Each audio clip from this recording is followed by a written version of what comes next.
Arunselvan is our next speaker. He is a lecturer currently. One second. Yeah, he's a lecturer at the Department of Computer Science at Paderborn University. He leads a research group on data science and AI at the Software Innovation Campus Paderborn, Heinz Nixdorf Institute. He is also a member of the Bielefeld Paderborn Joint Artificial Intelligence Institute that aims to promote human-centric AI research, and his research interests are theoretical and algorithmic reinforcement learning, statistical learning and optimization theory, as well as stochastic approximation algorithms. And he's today going to be talking about practical tools to analyze practical DeepRL. Okay, over to you, Arun. Yeah, thanks, Professor Bhatnagar. So I've shared my slides, and please let me know if I'm not audible at any point in time. First of all, apologies for my voice. I'm just recovering from a cold. If it sounds strange and sort of you do not understand, please feel to just ping me. Okay, we'll take over from the previous talk. In fact, we'll take over from one of the last comments of the previous talk, which was something to do with flow and analyzing the flow. And this is where we start. The theme of the talk is deep learning, deep reinforcement learning. And what we want to do is analyze deep reinforcement learning using tools from what are called as stochastic approximation algorithms and viability. So basically the dynamical systems perspective. So the content that is presented over the next 1 hour or over the next 45 minutes, I hope I tend to talk way too long, it was developed within the walls of CSA, to be honest, and also through discussions and collaborations with various people. A few of them are listed here. Without further ado, I'd sort of try to just jump into the topic.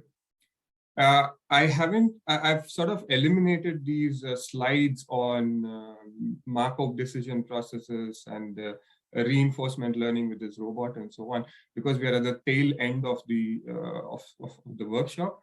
However, if somebody wants these preliminaries to be told, please sort of raise your voice now. 1, 2, 3. Okay, so jumping right into it, right? So if we talk about deep reinforcement learning, what would be the first algorithm that comes to your mind? Most of us would say DeepQ Learning. Right? So DeepQ Learning is a very important algorithm because it's model free. In other words, it learns to sort of perform tasks without any model of the system that it is interacting with. Right? For example, it became very popular because it played these Atari video games only using raw images. So it did not know how the game would evolve. Right? It only sort of had an image and found out the best strategy to play these games. Right? Sorry. No, you go ahead. I think. Yeah, you just go ahead.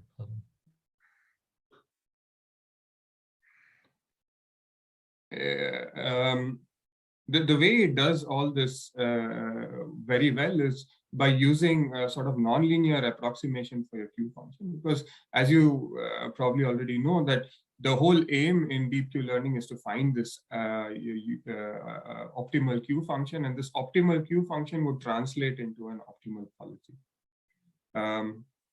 And the whole aim in DeepQ Learning is to train this Q network, and this training is sort of given by equation 1. And the way it sort of trains it is to minimize some loss function, as neural networks are usually trained. But this is a special loss function called as the squared Bellman error. Right? So if you look at the term which is inside equation 2, inside the square term, you would see that it is some sort of a sample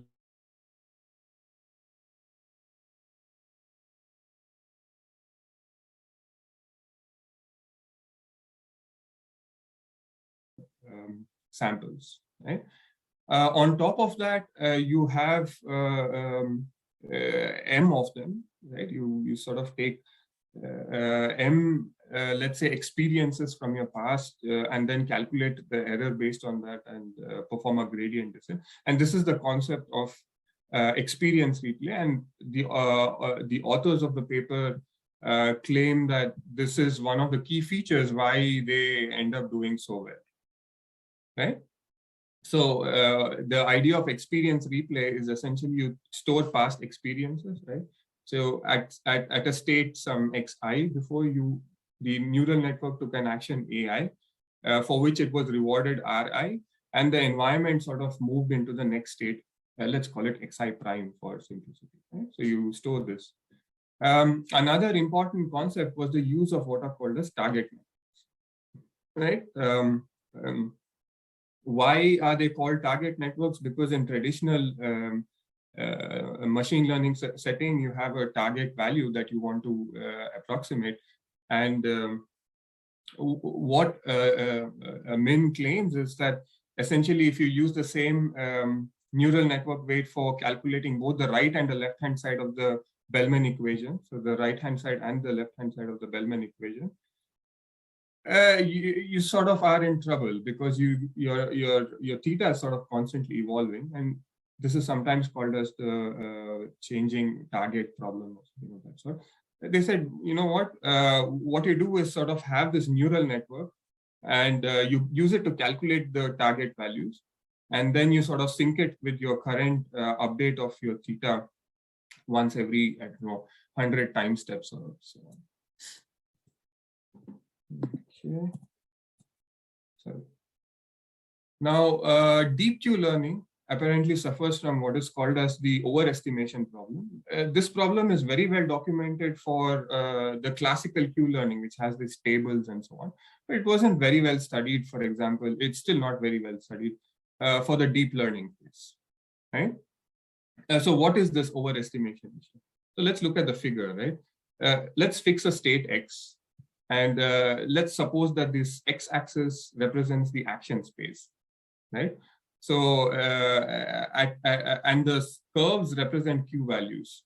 Let the black curve represent the true Q value, and let the red curve represent the estimated value, essentially as a function of your neural network weights theta, right? As you can see, the optimal action according to the optimal Q function is, say, this action right here. But because of overestimation with respect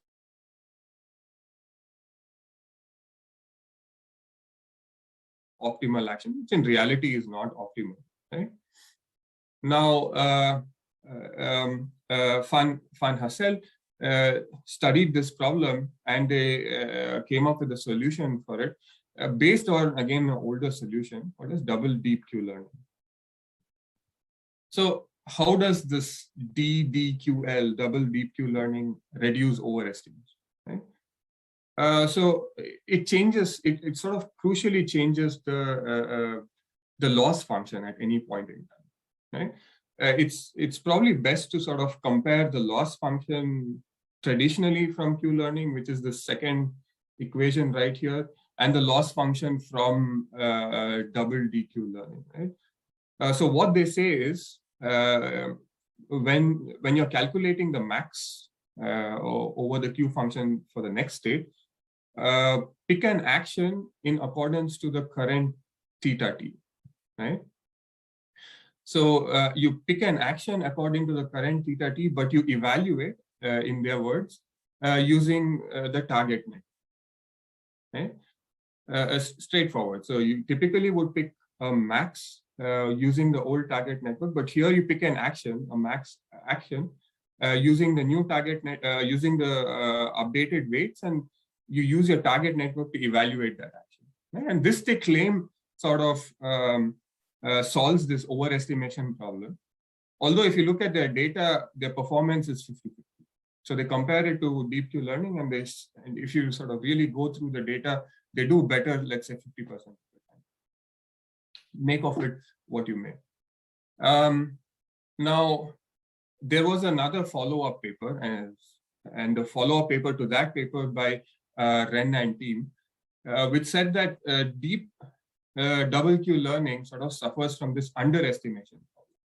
Underestimation problem is essentially this problem, right? So where your estimates are lower in some states. And this is really what happens. If you sort of go deep into the theory, you'll see that some actions are overestimated and some actions are underestimated. And this is a property of the approximation algorithm, right? And they say that they provide a partial fix for it.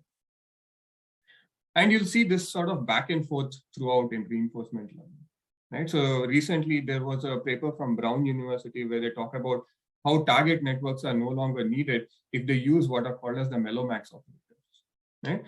You see a lot of back and forth, but you don't see a lot of math behind why they came up with these ideas. And it sort of looks like I'm complaining, but I'm really not complaining. What I'm trying to say is that these ideas are all excellent, but some math would help, right? It would be interesting to see why they work or why they wouldn't work, right? So this sort of brings us to theoretical deep reinforcement learning. Although deep reinforcement learning per se, from the boom time starting from this Atari paper, I don't know, probably 2014 or so, there has only been practical papers. There have been algorithms on algorithms which solve a myriad of problems. Now the real question is, at least to me personally, is are these algorithms all very different or are they similar? What is the advantage of one algorithm over the other? So let's start with something which everyone uses, which is DeepQ Learning, right? And if you look at the literature, there is a recent paper by Fan and team. I don't remember the exact conference, but the proceedings is the machine learning research proceedings. But if you type a theory of DeepQ Learning with Fan, you'll get the paper. So what they said is, okay, let's assume that your neural network is a ReLU network, right? And this you'll see a lot because at the end of the day, they try to pull out the theory from linear approximation of Q network and sort of pull it up for deep learning. I'm not saying that this is right or wrong. This is sort of the technique that is being used. So what they do is they assume that the neural networks are these ReLU networks, and they have certain additional assumptions on the Bellman operator. And there is this curious assumption they all seem to have on the policy measures. So what do I mean by the policy measures, right? So you pick actions over time, and you interact with the environment, or when I say you, the neural network does. And these actions are arising from certain policies, right? So you have policies that are changing over time. And hopefully, if you want to look at it from an asymptotic perspective, you want these policies to converge to the quote unquote optimal policy, right? What they assume is that the policy evolution has certain properties, right? It's typically a concentration of measure kind of assumption, but at the end of the day, these concentration of measure kind of assumption make sure that your training process is never messed up, no matter how badly you pick actions in your sort of transient states. And so that's typically the way these assumptions go. Now, in the deterministic setting, let's say, for example, Go, it may make sense, right? But when you start getting into a more complex transition kernel sort of setting where the state space is not, say, deterministically changing as a consequence of actions, yeah, then things start to break down very fast.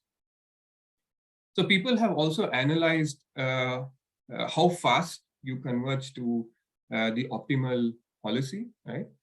And I think this paper has not been published or has been published at ICML, I'm not really sure. But they look at, for example, the projected Bellman equation, and they show that there is a log k by k rate of convergence to the minimizer of this projected Bellman equation. Again, they look at linear function approximators, and then they say something on the networks when they are having ReLU units, right? The rectified linear units. Okay, so this is just a sample, a very small sample. And why did we look at it? So we looked at it because if you ask practitioners and you say something like, okay, you know, there's this theory, why don't we have a look at it before we implement DeepQ Learning. Typically, you hear people, including myself, saying stuff like, "Oh yeah, these things are not very intuitive. It's harder to check, right?" Even if we want to take the math and sort of make it into an intuitive assumption that we could probably check, this is quite hard. So even let's say we intuitively check certain things, there's a huge problem with stability. Meaning you find that your neural network is numerically either all going to 0 or it's sort of going to infinity in a finite period of time, meaning a very large number. Now, even if you have stability, practitioners often face the problem of convergence, meaning they do not know what you would get at the end of the day, right?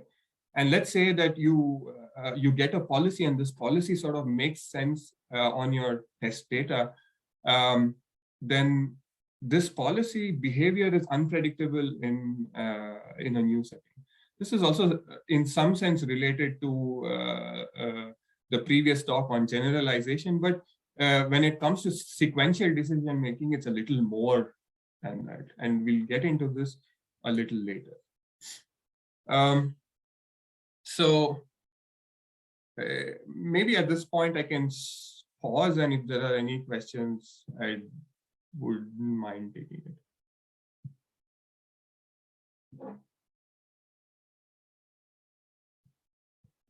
No, there aren't any questions. All right, thanks. So what is this sort of practical, what do practitioners do? I mean, rather than sort of pointing fingers at someone else, let me point finger at myself, or rather our team, and let's see what we did, right? How did we use DeepQ Learning? The short answer is that we did not check any assumption, right? So what was the problem that we solved? So we had this problem where we have this conference room, right? And there are speakers talking in this conference room. You have microphones that are mounted on robotic vehicles. So these robots are moving on the ceiling. And the idea is to sort of place them at strategic places so that they pick up the best quality audio, right? These microphones will transmit the audio that they pick up to this internal router, which in turn transmits it to an external receiver, right? So the sequential decision-making problem is to keep track of the speakers who are possibly walking around, and place the microphones at strategic locations so that the streaming quality is maximized, right? So what did we do to solve this problem if we wanted to use DeepQL? So what we did is we first decided what the reward function would look like, right? So associated with every microphone, we had two quality indicators. So one was the distance to the speaker, the other was the distance to the receiver, right? So this internal receiver. And then we sort of combined them, typically normalize and so on, into an overall quality indicator of a microphone.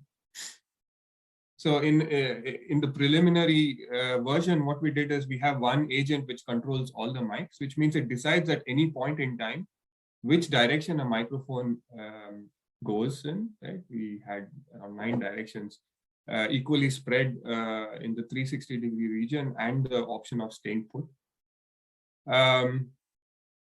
So the action sort of influence the state, and the state is sort of the configuration of the conference room, the speaker and the microphone position, the active speaker, and the position of all the microphones. We've also sort of generalized it to a partially observable setting, but this is what we did at the very beginning. And then we looked at two quality indicators, which is essentially the reward functions, the joint and the contended, and this is based on sort of the bandwidth requirement. It was an engineering decision whether we wanted to add up the quality or whether we wanted to take the max. It depended on the bandwidth. So what we wanted to do is train to find a policy which maximizes this reward, right? So maximizes the discounted reward. And maximizing this discounted reward, we hope that we'll get the optimal policy, right? to control the mics. So what did we get?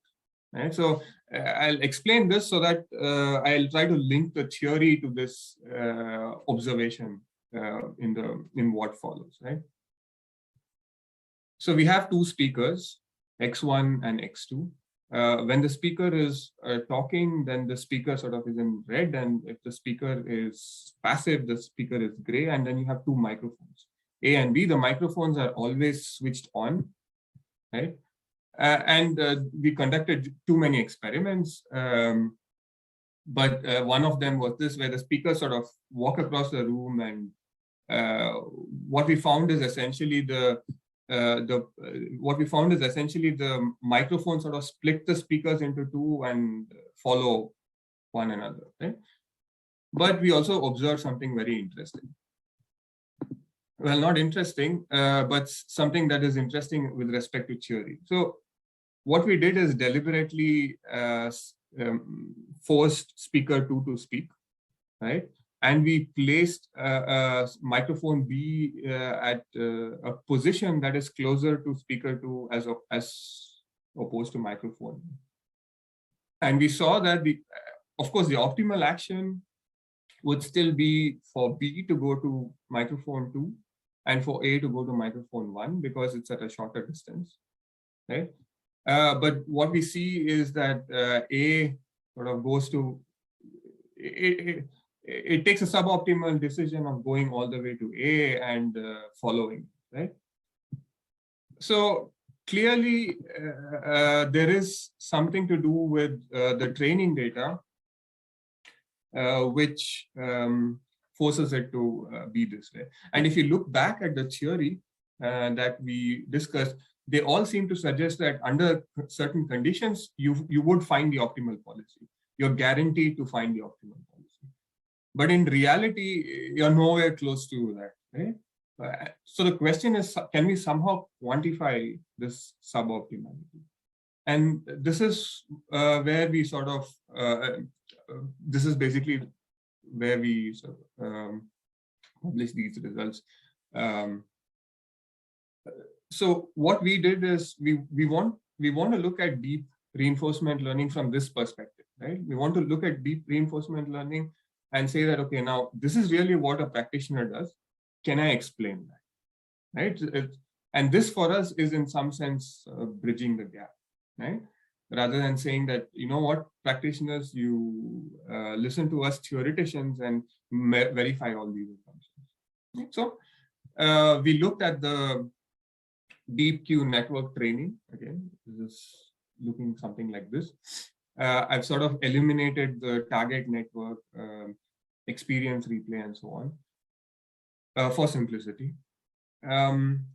What we assumed is sort of the standard assumptions from the theory of stochastic approximation algorithms. As the abstract suggested, we basically wanted to apply that theory, right? And this theory requires, this assumption has also been sort of weakened recently, but in the standard version, you need non-summability of the step sizes and the square summability, right?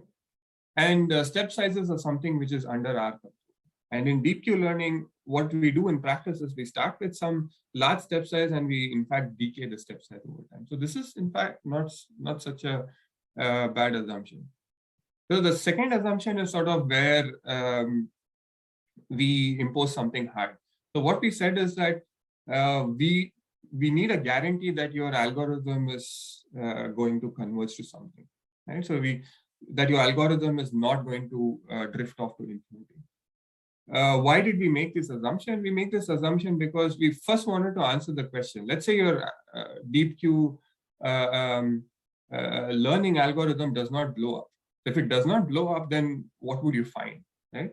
What we are currently sort of answering is that given that you convert something, what are the conditions under which your algorithm is? So this is sort of the next step, right? We also assume the continuity of the state transition kernel. What would this mean intuitively? So intuitively, this would mean that if you pick the same action in states that are very close to each other, the probability that the next state is very close to the next state for these two states is very close, right? From a distribution perspective. We also considered only neural networks which have activations that are twice continuously differentiable. Now, this assumption is not too strong because the most popular one is what is called as a leaky ReLU, and I think there is a C infinity version of it called as a Gaussian linear unit. So there's always a infinitely many times differentiable version of all these non-differentiable functions at a single time. Right? So this assumption is again not too restrictive. What we also assumed is the reward function is continuous over the state action pairs. Again, this is a technical assumption, but typically when one designs rewards, and this is what happens, one typically designs rewards, you design it in such a way that if you take actions at states that are close to each other, you get similar feedback. So we have this DeepQ network training algorithm, and we saw that it's very similar to the stochastic approximation algorithm setting, right? So, and we wanted to use techniques from this setting. So let's just quickly look at what a stochastic approximation algorithm does, right? So, so these are algorithms which are iterative in structure, right? So you have the step size, you have an objective function, and then you have what is called as the martingale difference term. For the purposes of DeepQ learning, this martingale difference term arises because you're using samples instead of expectations, but it also covers a lot of other,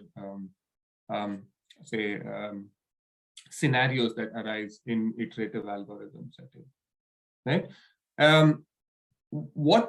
What the stochastic approximations or the ODE method tells us is that if you have an iteration which looks like this, then you can, as a rule of thumb, say that it's tracked by an ODE whose driving vector field is given by the objective function, right, under certain conditions.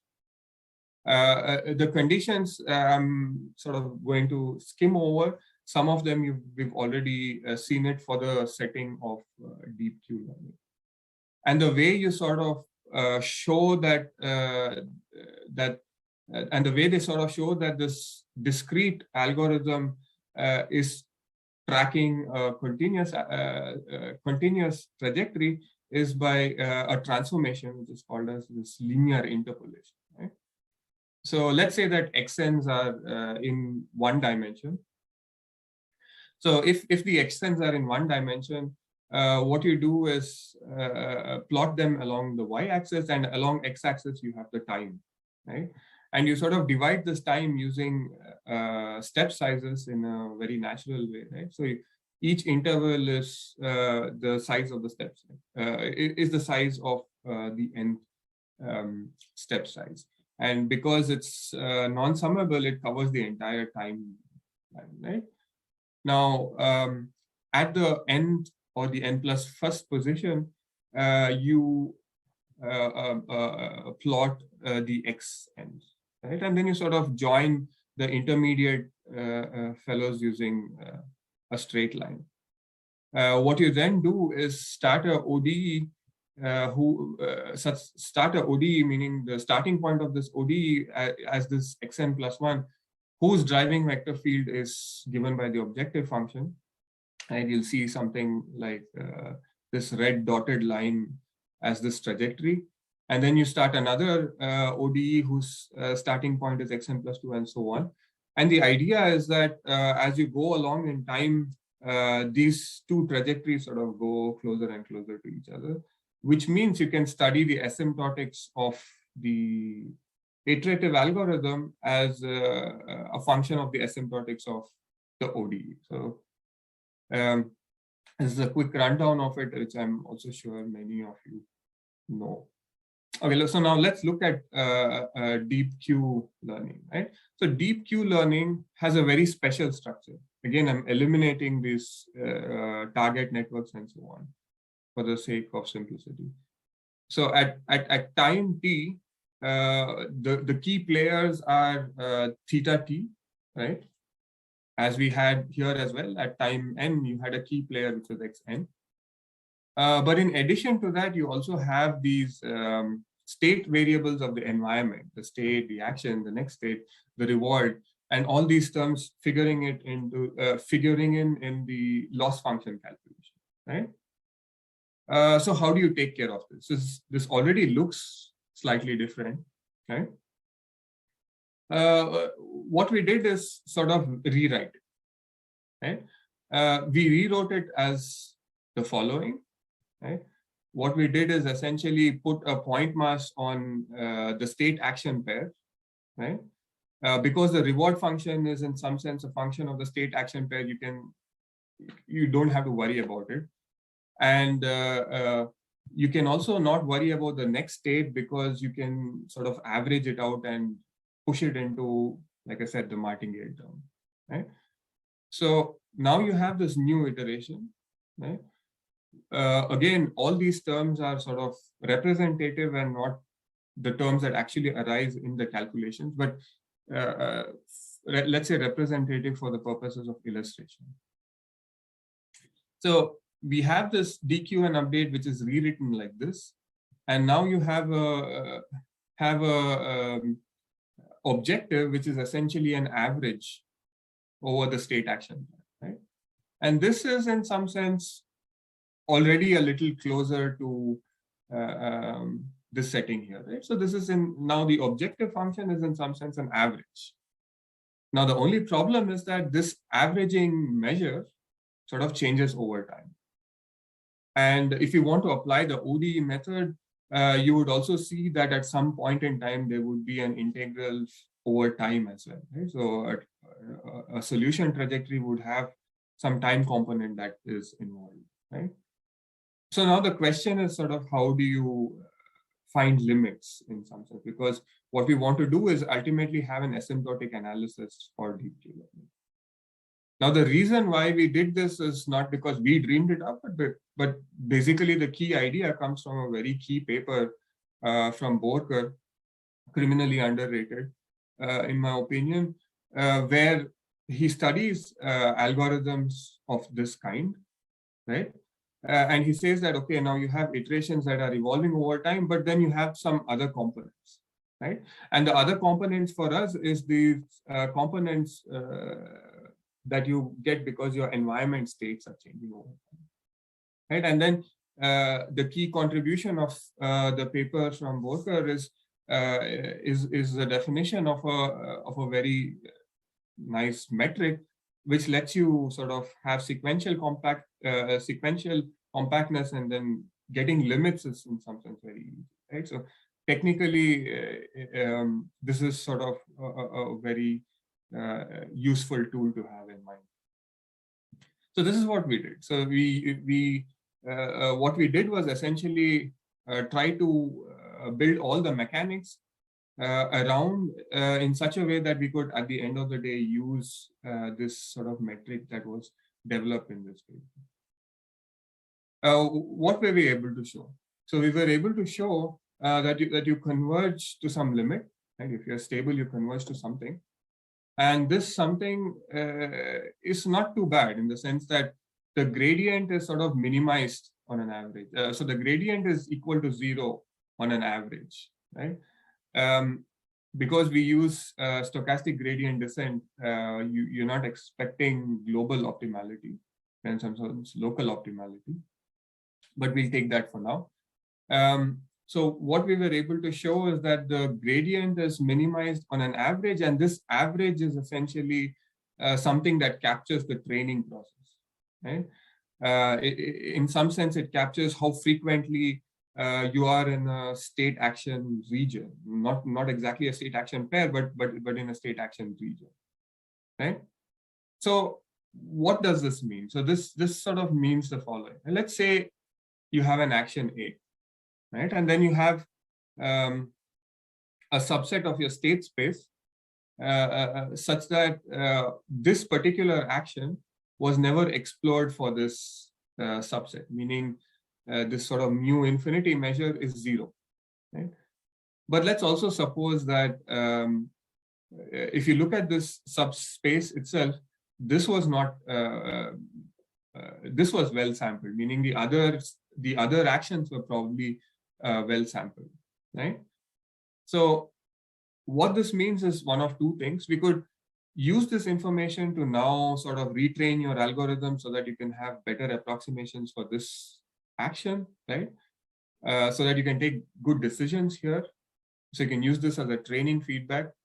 Or you can say something like, you know what, for this action, you're probably not going to have a good approximation of your Q value. So maybe you shouldn't be using your theta infinity as a policy when you're encountering these states, particularly when action A is involved, right?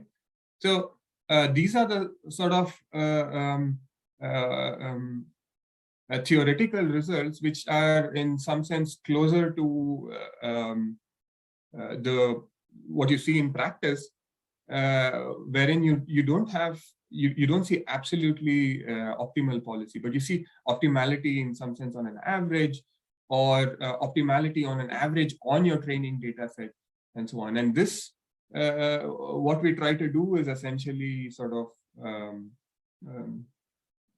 capture this using the formality of stochastic approximation algorithm. So we also looked at the multi-agent version of it. There is an algorithm by Lower and team where they look at what are called as multi-agent DDPG algorithms for a Markovian game setting. So we did a similar analysis for what we did for DeepQ Learning for this setting as well. So here, for example, the first iteration, you would recognize it as a classical sort of Q iteration, and then the second iteration is, many of you may recognize it as a policy gradient. Right? What we were able to show is that if you sort of carefully choose the step sizes, then you obtain similar results. Again, nothing too fancy, but then again, closer. We want to sort of get closer and closer to what is happening in practice. And right now we have, we are able to get closer to what is happening in practice, modulo two things: modulo stability, which is a key point, which we're working on right now, and rate of convergence. So what we see oftentimes is that people are very interested in rate of convergence, but then the thing is, it doesn't matter how fast you're going if you don't know where you're going, right? So probably both are equally important. So what we sort of try to answer is, okay, this is where you would go, right? And this is sort of the first step. And then we want to say something like, well, you can go there provided your algorithm is stable, and these are the conditions under which your algorithm is stable, which means you're numerically stable. And then finally, we want to say something like, okay, now your algorithm is stable, you're going somewhere, and this is the rate at which you're going. Right? So these are sort of the three components, and right now, let's say we've solved one component. Right. Okay. So let's sort of move on quickly to the next part on knowledge graphs. I mean, I think I've spoken too much on DeepQ Learning, so I'll sort of quickly run over the second part and move on to the results. But what I wanted to do is motivate, in some sense, decision making where the state spaces are extremely large, and knowledge graphs are basically that problem. And I wanted to motivate the use of reinforcement learning in a problem of knowledge graphs called as graph poisoning, which I'll skip now for the sake of time, right? So what you see often in in the world of like the World Wide Web and so on, is that you need to solve decision-making problems, and you need to solve decision-making problems where the state space of your Markov decision process is extremely large, it's discrete, and your action space is also extremely large. So typically what one would do is embed these state action spaces into continuous spaces and sort of work with them. But this is highly inefficient. To give you an example, we conducted some experiments on this graph poisoning. And if you use like traditional DeepQ learning, then the training time is something like 8 hours, as opposed to a training time of something like 3 minutes. If you use an algorithm like this, the value iteration algorithm that I'm going to talk about right now. So value iteration is based on the value function, right? Just to recall, the value function is the maximum Q function at a particular state, right? Now the Bellman operator is essentially the right-hand side of the Bellman equation, right? So it's essentially the reward that you get, and the future sort of earnings are approximated by the J function that you currently have, right? Traditional value iteration says that you keep applying the Bellman operator starting from a J function or a value function, from a random value function, and you would converge to the fixed point of the Bellman operator, which is the optimal value function, the optimal J function. So value is typically cost, rewards, and J is typically cost, but yeah, we'll just use J, right? So Munoz has a very important paper, and it's important for multiple reasons, right? It's important because of the technique that he develops in this paper. So Munoz looked at what happens if you do not know the Bellman operator and you're sort of forced to approximate this Bellman operator on the fly, right? So if you're forced to approximate this Bellman operator on the fly, and your approximations sort of get better and better over time, and what happens if you sort of keep applying these approximate Bellman operators, right? Do you still converge to something reasonable? So this was the question that he asked, and he came up with conditions under which this convergence happens. One of the key assumptions that he made was, again, the concentration of the policy measures. Usually these finite sample analysis of the DeepQ learning neural networks will have a version of Munoz's analysis. And this is why you see this concentration of policy measures sort of popping up everywhere. So what we wanted to do, is essentially see if that assumption can be eliminated, right? We see that the approximate Bellman operator sort of does a pretty good job. So we wanted to see, one, how good of a job it does, and two, do we really need that assumption? Can we sort of show that it converges to something reasonable without having this assumption on the policy measures, right?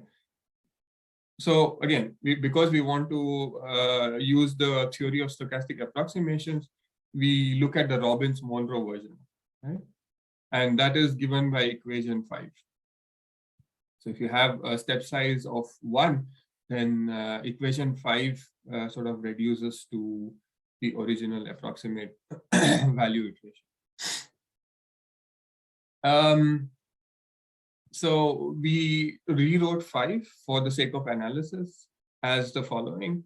We added this extra term En or epsilon n to sort of capture the error in the approximation operator, right, which is given by this. And then we, because we use samples, right, again, the approximation of the Bellman operator happens because Munoz has a supervised learning algorithm which is constantly running, and this samples the states of the environment in order to get this approximation. So that the error due to this sampling is sort of hidden in this martingale term, as is also the case in our previous analysis, right? And then we have one assumption. So we have this assumption that the approximation error sort of gets better and better over time. And this is not our assumption, this is Munoz' assumption. So his algorithm has this property that there is a sampling procedure such that over time, the approximation errors are sort of upper bounded by a constant quantity, which could be sample path dependent, meaning as your experiments change, you might get a different bound. However, this bound is not in the traditional two-norm sense, but it's in the weighted norm sense, right? And this weight is the omega and the norm p is sort of occurring because of the sampling procedure, right? So in particular, the weight is a direct function of the state sampling procedure. What were we able to show? So we were able to show that this Robbins-Monroe version of Munoz's algorithm is stable, right? And it converges to some point that is very close to the fixed point of the Bellman operator. So if you recall from your old dynamic programming classes, we want to find the fixed point, right? And this fixed point is typically the optimal value function or the optimal J function. It's stable provided the approximation errors do not grow over time. And it's also required that you sample every single state, probably not in a very equitable way, but you need to sample it. In other words, you want this W min to be greater than 0. The W min is a direct function of how much you sample. So if the sample frequency is quite large, then W min is in some sense large. And if the sample frequency is let's say 0 of a particular state, then the weight associated with that is also equal to 0. Which means in particular, if you look at some state, right, you can show that you converge to a value for that particular state, which is sort of very close to the optimal J star, and it's close in this perspective. It's upper bounded by this epsilon term, which is this approximation error, and below it sits this weight function, right? If S was never sampled, then WS is 0, and this could be infinity. And if S was very well sampled, then WS could be very large, in which case this could be even smaller than epsilon. Right? So this is sort of what we were able to show. We also have a distributed version of it, and this was really a very simple extension of what we did for the value iteration setting there. So here we needed to take care of delays, right? And then for this we sort of dipped into an older work by Borker, where he gives you a way in taking care of these delays. Of course, one should sort of also notice that while traditionally we used a differential equation to track your DeepQ learning algorithm, in case of this approximate value iteration algorithm, we use a differential inclusion. And we use a differential inclusion because of this term here. So you see that the error is in some sense random, and it could be anywhere in the epsilon ball surrounding the origin. And so a differential inclusion sort of naturally arises here. So now to quickly summarize, we saw that this tool of approximation, stochastic approximation algorithms is very useful. Because you can sort of say that you can formalize a lot of intuitions. Up to this point in time, we've formalized the sort of intuitions associated with the asymptotics, but we have a bit of work to do, right? When it comes to value iteration algorithms, we have a lot more, right?